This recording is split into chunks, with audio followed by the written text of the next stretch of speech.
আরশির জন্য একটি পার্সেল আসছে। আর এত বড় পার্সেলে কি আছে, আরশির জন্য নতুন করে কি নিলাম চলো তোমাদের সাথে শেয়ার করি। হ্যালো এভরিওয়ান, আসসালামু আলাইকুম। এই জিনিসটা কিন্তু বেবিদের জন্য খুবই প্রয়োজনীয় একটি জিনিস। আমার আরশি তো এই জিনিসটা দেখে অনেক বেশি খুশি হয়েছে। এখন মা মেয়ে মিলে পার্সেলটা আনপ্যাক করতেছি। তোমরা গেস করো তো পার্সেলটার মধ্যে কি হতে পারে, দেখি কারটা সঠিক হয়।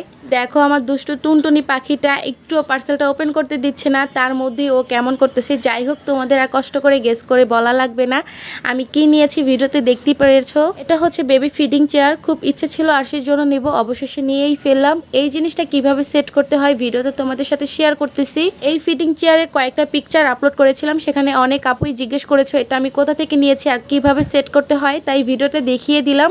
আর এই ফিডিং চেয়ার সেটটা আমি যত্ন বেবি শপ থেকে নিয়েছি। ফিডিং চেয়ারটার সাথে আমার 3টা জিনিস ফ্রি দিয়েছে। একটা হচ্ছে ট্রে বিফ, একটা হচ্ছে মাম পট, আর একটা হচ্ছে বেবি ফিঙ্গার ব্রাশ। এই ব্রাশটা কিন্তু বাচ্চাদের নিউবর্ন থেকে অনেক বেশি প্রয়োজন। বাচ্চাদের জিহ্বা মারি এই ফিঙ্গার ব্রাশটা দিয়ে খুব সহজে পরিষ্কার করা যায়। আরেকটা কথা তোমাদের সাথে শেয়ার করি, এই বেবি ফিডিং চেয়ারটা কিন্তু তোমরা 6 থেকে 7 বছর পর্যন্ত বাচ্চাদের জন্য ব্যবহার করতে পারবা। খুবই রিজনেবল প্রাইসের মধ্যে তোমরা যত্ন বেবি শপ থেকে এই ফিডিং চেয়ারটা পেয়ে যাবা, সাথে 3টা জিনিস ফ্রি পাচ্ছ। আমি কিন্তু স্ক্রিনে তাদের পেজটা মেনশন করে দিয়েছি, দ্রুত তাদের পেজের সাথে যোগাযোগ করে নিয়ে ফেলতে পারো। মাশাআল্লাহ, আমার আরশি কিন্তু এই বেবি ফিডিং চেয়ারটা অনেক বেশি পছন্দ করেছে। এখন থেকে আরশি কিন্তু এই ফিডিং চেয়ারই খাবে। সবাই আরশির জন্য দোয়া করো, মাশাআল্লাহ বইলা দিও। আল্লাহ হাফেজ।